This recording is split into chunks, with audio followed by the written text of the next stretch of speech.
Hey guys, I just want to do a short video here on the rods and reel setups that I use for trout fishing and how they differ from one another. This first one here is a Fenwick. It's just 4'9" and rated for 1 to 6 pounds. It's an ultralight. It's the one that I prefer, and I kind of use it most of the time. I use it probably about 90% of the time. I got it rigged with Berkley Fireline, which I like over mono, and 2-pound tippet. This is a great rod for smaller rivers and creeks where you can't get in and just cast any way you'd like due to brushes and whatnot. And it's also really good for pan fishing. It's you do any bluegill or crappie fishing, this is a great rod as well, because you can use really light jigs, and you can still pick it up with this rod here because it's so light. It's an ultralight rod. These next two over here are about the same. This first one here is an IM6 by Berkley. It's a pretty expensive rod. It's up there around $80 for just the rod.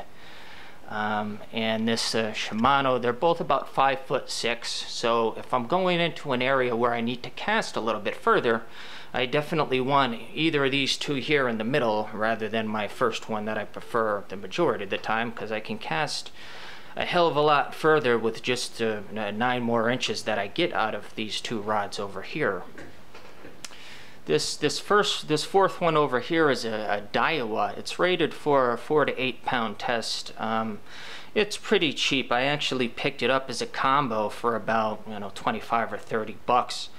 But it does work well if you're going and you're fishing ponds and lakes with bigger fish.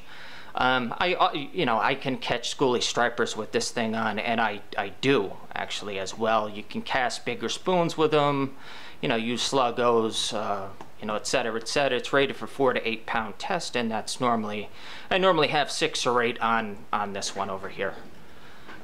As for reels on this first one over here, it's actually kind of a somewhat cheap reel, but it does function pretty well. It's in the range of about 25 bucks. It's a Penn Captiva CV500.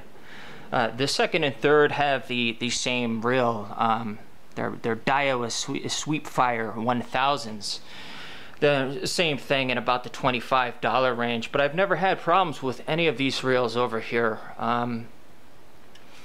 So yeah, if this video helps anybody, just comment. If you have any questions, great. Post them down below. Have a good day.